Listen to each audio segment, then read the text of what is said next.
Ben, bons días. Desculpado o retraso.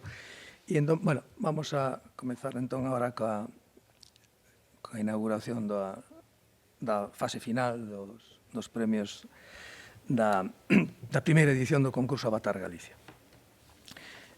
Acompáñame nesta mesa, pois, de esquerdas, Marta, por aquí, sí. Marta Sestelo Pérez, que é a vicepresidenta da Estatística da Esgapello, Leticia Lorenzo, a miña esquerda, representante do xurado, Sandra Sambade Nieto, representante do ensino secundario, Javier Roca Pardiñas, director científico en funcións do Centro de Investigación e Tecnoloxía Matemática de Galicia, o CITMAGA,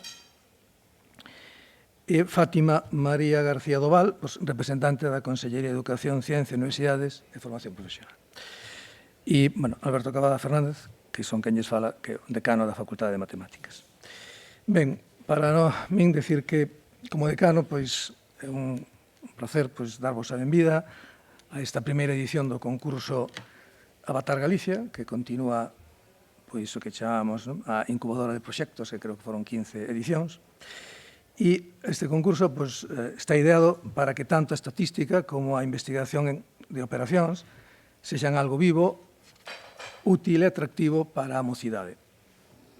Durante todo este tempo foron moitos os proxectos remitidos por estudantado tanto da ESO como da formación profesional básica, bacharelato e ciclos formativos de grau medio da Comunidade Autónoma de Galicia, achegándose a estatística e a investigación de operacións dun xeito activo, creativo e conectado coa realidade que vivimos, porque este concurso trata diso, de mirar ao noso arredor, de facernos preguntas e de recoller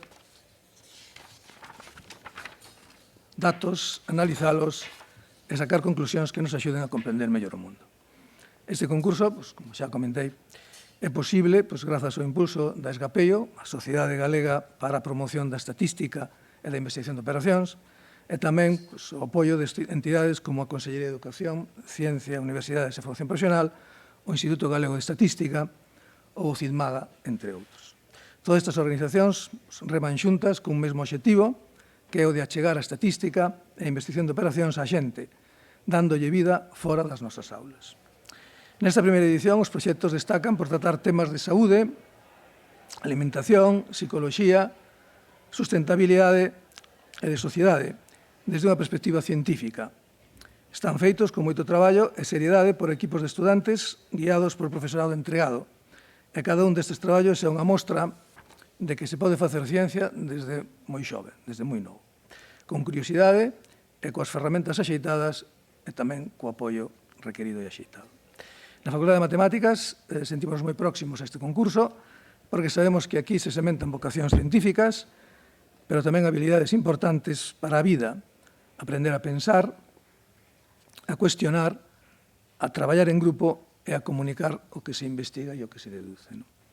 Grazas a Esgapello por liderar este proxecto, ao profesorado que acompaña aos equipos e moi especialmente, por suposto, ao estudantado, ao alumnado que participa e que traballa e que traballou nestes proxectos. Grazas por facer ciencia con entusiasmo e por demostrar que a estatística e a investigación de operacións son moito máis que números, que cálculos, que recetas. É algo moito máis importante, como todos sabemos. Desexo-vos, fundamentalmente, o alumnado que vades agora a expoñer os vosos traballos, que disfrutedes desta experiencia, que aprendades moito e, sobre todo, que o pasedes ben e que o sigades pasando ben facendo ciencia. Moita sorte e grazas a todos por estar aquí.